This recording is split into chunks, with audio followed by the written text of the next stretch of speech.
नमस्कार मित्रांनो, आज आपण पाहणार आहोत जागतिक महिला दिनानिमित्त अप्रतिम मराठी भाषण.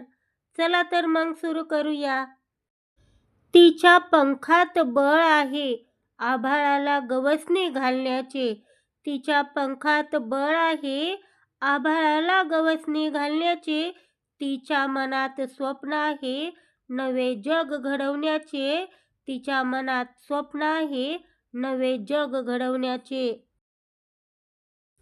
सन्माननीय अध्यक्ष, गुरुजन वर्ग आणि माझ्या मित्रमैत्रिणींनो, आज 8 मार्च जागतिक महिला दिन.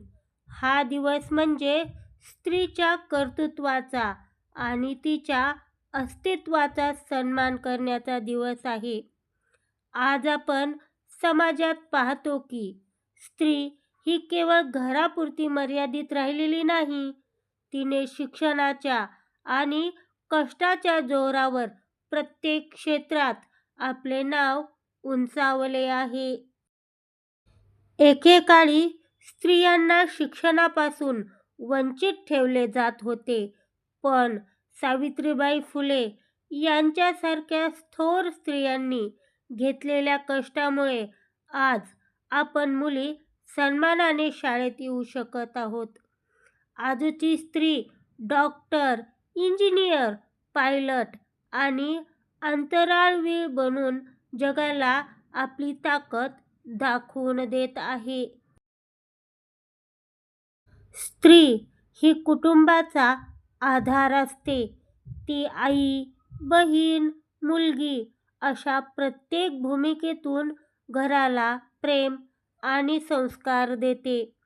तिचा आदर करणे हे केवळ एका दिवसाचे काम नसून ती आपली दररोजची जबाबदारी असायला हवी. जेव्हा आपण स्त्रियांना प्रगतीची समान संधी देऊ, तेव्हाच खऱ्या अर्थाने देशाचा विकास होईल.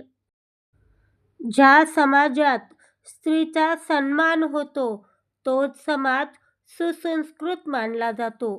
शेवटी एवढेच म्हणेन की स्त्री ही शक्तीचे रूप आहे आणि तिचा आदर राखणे हे आपल्या सर्वांचे कर्तव्य आहे. नको तिला कोणाची दया, ती स्वतःच समर्थ आहे. नको तिला कोणाची दया, ती स्वतःच समर्थ आहे. तिच्या कर्तृत्वाच्या गाथेत यशाचा खरा अर्थ आहे. तिच्या कर्तृत्वाच्या गाथेत यशाचा खरा अर्थ आहे. यशाचा खरा अर्थ आहे. एवढे बोलून मी माझे 2 शब्द संपवते. धन्यवाद. मित्रांनो, अशा प्रकारचे नवनवीन व्हिडिओ पाहण्यासाठी आपल्या चॅनलला सबस्क्राईब करा.